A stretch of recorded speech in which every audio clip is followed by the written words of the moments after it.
Well, let me ask you about the most sort of this podcast isn't about information; it's about drama. So Okay. let me talk to you about some drama. So you mentioned Pascal and colon equals. There's something that's called the Walrus operator, Okay. and Python in Python 3.8 added the Walrus operator. And the reason I think it's interesting, it's not just because of the feature. It has the same kind of expression feature like you mentioned in C, that it returns the value of the assignment, and maybe you can comment on that in general. But on the other side of it, it's also the thing that toppled the dictator. So Okay. it finally drove Guido to step down from BDFL, the Yeah. toxicity of the community. So maybe, what do you think about the Walrus operator in Python? Is there an equivalent thing in Swift that really stress tested the community?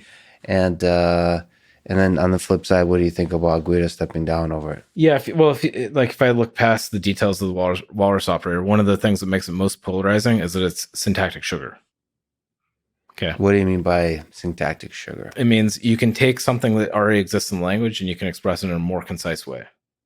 So, okay, I'm going to play devil's advocate. So, Yeah. this is great. Is that an objective or subjective statement? Like, Uh, can you argue that basically anything is syntactic sugar or no? no, not everything is syntactic sugar. So, for example, the type system, like, can you have classes versus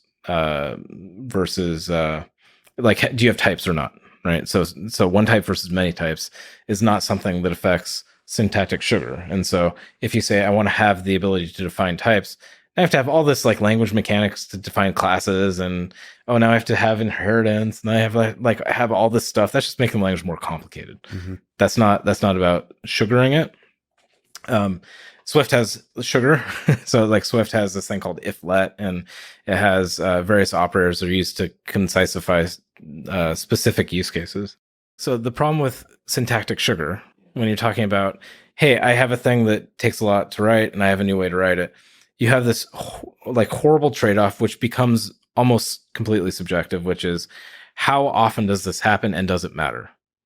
And one of the things that is true about human psychology, particularly when you're talking about introducing a new thing, is that people overestimate the burden of learning something, and so it looks foreign when you haven't gotten used to it. But if it was there from the beginning, of course, it's just part of Python. Like unquestionably, like this is just the thing I know, and it's not a new thing that you're worried about learning. It's just part of the deal. Now with Guido, I don't know Guido well. Yeah, have you passed across much? Yeah, I've met him a couple of times, but I don't know Guido well. But the sense that I got out of that whole dynamic was that he had put the not just the decision maker weight on his shoulders, but it was so tied to his personal identity that he took it personally, and he felt the need, and he kind of put himself in the situation of being the person instead of building a base of support around him. I mean, this is probably not quite literally true, but Yeah, by too much. So there's too much too much burden, concentrated on him, right? And so, and that can wear you down. well, yeah, particularly because people then say, Guido, you're a horrible person. I hate this thing, blah, blah, blah, blah, blah, blah, blah. And sure, it's like, maybe 1% of the community that's doing that. But Python's got a big community, Yeah. and 1% of it, of millions of people, is a lot of hate mail. And that just Well, from human factor will just wear on you. what to clarify, it looked from just what I saw in the messaging for let's not look at the million Python users, but at the Python core developers. It feels like the big majority on a vote were opposed to it. It's Okay, not, I'm not that close to it, so I don't know what happened. so the situation is like literally, uh, yeah, I mean the majority of the core developers are against We're this. So, opposed to it. so Well, I and they weren't even like against it. It was there was a few. Well, they were against it, but the against it wasn't like this is a bad idea. They were more like we don't see why this is a good idea. yep. And what that results in is there's a stalling feeling, like you just slow things down. Now, from my perspective, now you could argue this, and I think it's very it's very interesting if we look at politics today and the way Congress works. It's slowed down everything. It's a dampener. Yeah, it's a dampener, but like that's a dangerous thing too, because if it dampens things, like, if Well, the dampening results what are you talking about? Like, it's a low pass filter, but if you need billions of dollars injected into the economy or trillions of dollars, then suddenly stuff happens, right? And so, for sure. So you're I'm not defending our political situation, just to be clear.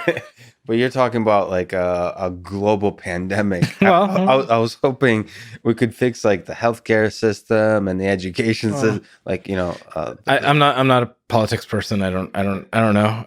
When it comes to languages, the community's kind of right in terms of it's a very high burden to add something to a language.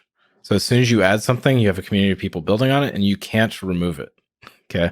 And if there's a community of people that feel really uncomfortable with it, then taking it slow, I think is an important thing to do. And there's no rush, particularly if with something that's 25 years old and is very established, and it's not like coming into its own. What about features? So I think that the issue with Guido is that maybe this is a case where he realized it had outgrown him, and it went from being or the language. The language. So Python. I mean, Guido's amazing, yeah. but Python isn't about Guido anymore. It's about the users, and to a certain extent, the users own it. And Guido spent years of his life, a significant fraction of his career, on Python. And from his perspective, I imagine he's like, well, but this is my thing. I should be able to do the thing I think is right. But you can also understand the users where they feel like, this is my thing. I use this, and I don't know. It's a hard thing. But what if we could talk about leadership in this, because it's so interesting to me. I'm gonna wear it. Hopefully somebody makes it. If not, I'll make it a Walrus operator shirt, because I think it represents to me. Maybe it's my Russian roots or something. It's the burden of leadership. Like, I feel like to push back. I feel like progress can only, like most difficult decisions, just like you said, there'll be a lot of divisiveness over. Especially in a passionate community. It just feels like leaders need to take those risky decisions that if you like listen, that with some non-zero probability, maybe even a high probability, will be the wrong decision. But they have to use their gut and make that decision. Well, this is like one of the things where you see amazing founders. The founders understand exactly what's happened and how the company got there, and are willing to say, we have been doing thing X the last 20 years, but today we're going to do thing Y. Mm-hmm. And they make a major pivot for the whole company. The company lines up behind them, they move, and it's the right thing.